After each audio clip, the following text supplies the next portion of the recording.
আসসালামু আলাইকুম। ধনিয়া পাতা বা ধনে পাতা অথবা করিয়েন্ডার লিভস একটি অত্যন্ত উপকারী ভেষজ।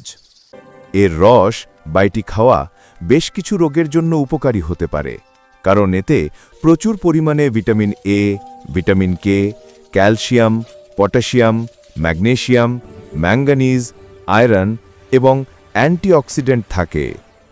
চলুন কিছু উপকারের কথা জেনে নেই। হজম ও বিপাক অথবা মেটাবলিজম। এটি হজমে সহায়তা করে এবং দেহের টক্সিন বা বিষাক্ত পদার্থ বের করে দিতে সাহায্য করে, যা বিপাক হার বাড়িয়ে চর্বি গলাতেও সাহায্য করতে পারে। রক্ত পরিশোধন ও টক্সিন দূরীকরণ। ধনেপাতার মধ্যে থাকা উপাদান শরীর থেকে টক্সিন বা বিষাক্ত পদার্থ দূর করতে এবং রক্ত পরিশোধনে সহায়ক। ত্বকের স্বাস্থ্য। এতে অ্যান্টিসেপটিক ও অ্যান্টিফাঙ্গাল উপাদান থাকে, যা ত্বকের জন্য ভালো। এটি ত্বকের বার্ধক্য কমাতে এবং অক্সিডেটিভ স্ট্রেস কমাতেও সাহায্য করতে পারে। রোগ প্রতিরোধ ক্ষমতা।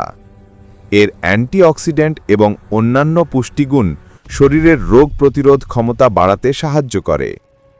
দৃষ্টিশক্তি। কিছু মতে ধনিয়া পাতা চোখের শক্তি বাড়াতেও সহায়ক।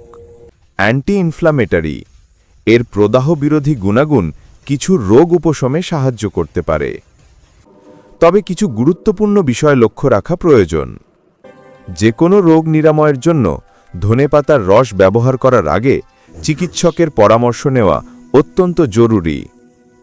মনে রাখতে হবে, এটি কোনো চিকিৎসার বিকল্প নয়, বরং সহায়ক হিসেবে কাজ করতে পারে। পরিমিত পরিমাণে ধনেপাতা খাওয়া শরীরের জন্য উপকারী, তবে অতিরিক্ত খেলে কিছু পার্শ্ব প্রতিক্রিয়া দেখা যেতে পারে। আজ এই পর্যন্ত। আবার অন্য কোনো ঘটনা নিয়ে হাজির হব ইনশাআল্লাহ।